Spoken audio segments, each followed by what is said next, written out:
In 2009, there was this little anime called Fullmetal Alchemist Brotherhood. It was seen as the best anime for years to come, before it was toppled by a 1,000-year-old elf. It has a strong and unique premise that other anime seldom touch up on: alchemy. Edward and Alphonse Eric proved that a world of alchemy is far from a world of miracles. In just the second episode, within mere minutes, they face the tragic loss of their mother. Desperate and grieving, they attempt what every alchemist dreams of but fears to pursue: resurrection.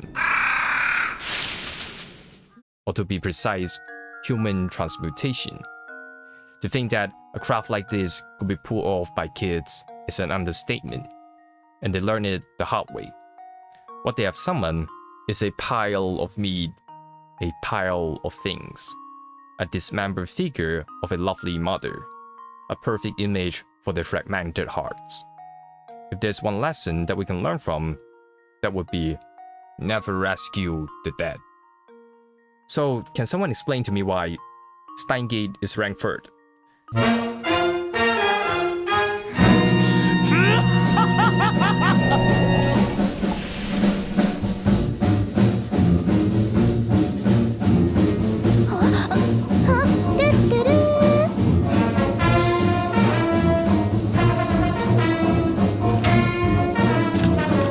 どうした？消えてるバナナが。Hey, Master. I am math scientist. It's so cool. Son of a bitch. はい、何ですか? Steins is about a mad scientist who one day discovered a time machine by putting a banana inside a microwave.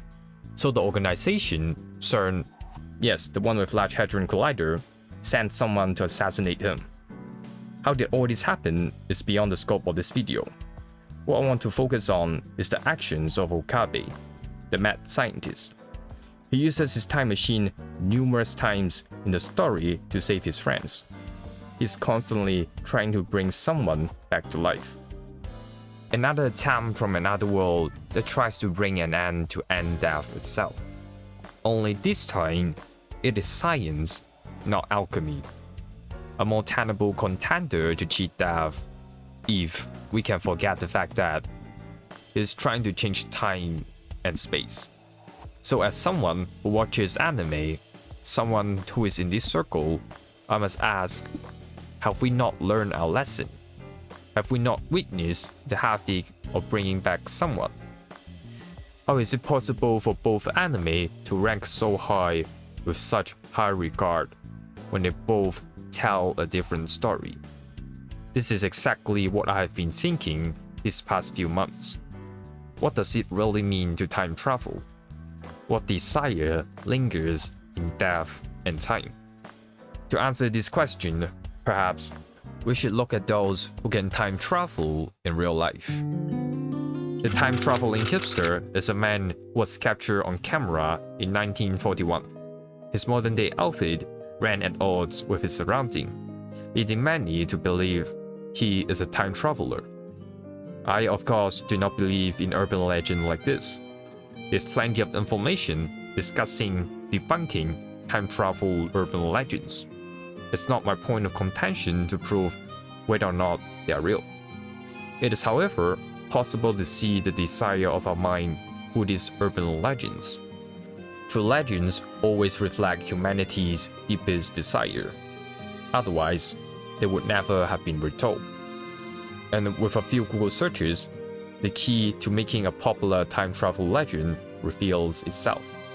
It is very common to see images of alleged time travelers from the past possessing technology beyond their time. It is fascinating to see how our obsessions with time traveler always goes on one way when it flows both ways. In fact, the complexity of time travel always gets broken down into two major fashions. It is either past or future. A story where someone from the past going further into the past, or someone from the future going back to steal our future, is rare. On the other hand, how do we usually see those who rise from the grave? They are horrifying, shivering, and cursed. I've yet to hear a ghost story that doesn't include scary as attack. And those who have the ability to call upon the dead are usually not named as alchemists. They are called necromancers. So, those who actually try to speak to the dead are commonly seen by society as despicable and unlikable. This gap between time travelers and necromancers becomes ever so more interesting. How can the former be seen as a savior while the latter is stigmatized? And if those who linger from the past can only be dead, and those who live in the present can only be human, then how exactly should we call a human who haunts the dead? It is easy to think the clear distinction between the two lies in fantasy and science. The former relies on primitive superstitions, a time where nature, the natural law of world, dominated humans, while science introduces the concept of a human-centered world, where ideas and intelligence are sufficient to dictate nature and assert dominance over it. This is also why the synonym of time travel is a time machine, a fine-tuned robotic apparatus that precisely pinpoints the falling rate of an hourglass.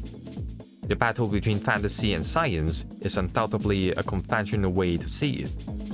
The unconventional way to see it is by mixing the two, like how that one movie from Harry Potter focuses on time travels, or how there's a time travel element in Madoka Magica, a series about magical girls who try hard to change the inevitable.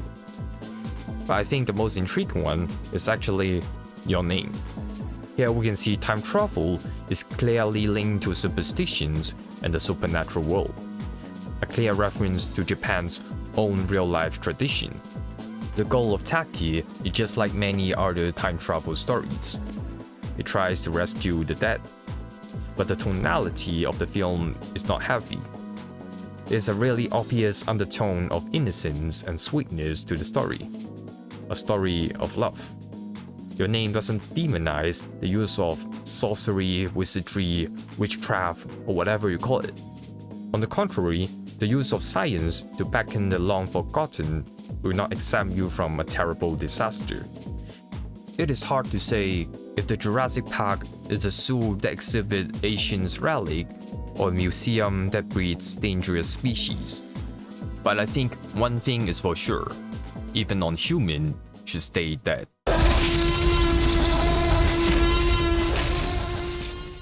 From those examples, we can conclude the reason why Eric Brother failed is not due to the usage of alchemy. It is something far greater. It is more than just the value of a human life.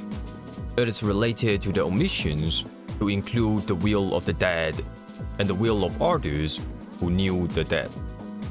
No one other than the Eric brothers have a say in bringing back the deceased. Some might have moved on and already accepted the tragic event, and that someone could have included Trisha Eric, the mother. This situation is like a wound that has been healed, would not like to be scratched again. Contrarily, the reason why time travel is more favorable is due to it being a preventive measure. It gives you the illusions of determining outcomes before others can even recognize the problem. The idea of time travel in this sense becomes more encompassing.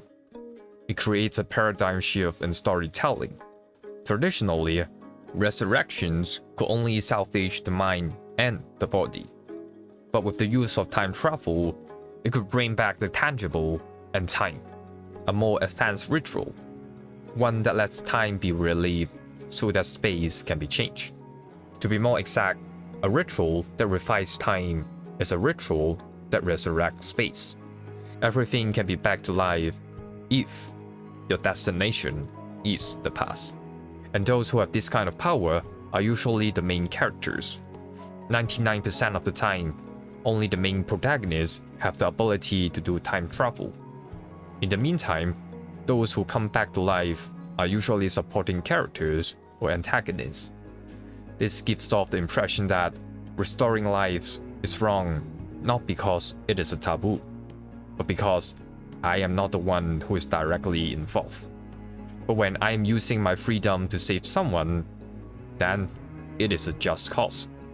It should then be a story about time travel. There are two animes that perfectly encapsulate what I've said so far. The first one is Haruhi Suzumiya. The second one is Re:Zero. Let's start with Haruhi Suzumiya. The anime has a very infamous arc called the Endless 8, where the same episode appears 8 times with minor adjustments. This happened because the story is stuck in a time loop. Each loop spans exactly 15 days, from the 17th of August, the start of SOS Brigade summer activities, to the 31st of August, the deadline for finishing summer homework. It is repeated across 15,532 loops over approximately 595 years of subjective time before it is broken. The one who causes it, Haruhi, is unaware of her imperious action, while her friends are struggling to get out of this time prison. This showcases the situations where time travel is seen as an obstacle when the movement of time is discovered and is not agreed upon by others. This basically points out the problem of will that I've previously mentioned. The main point of contention is never time travel versus resurrection.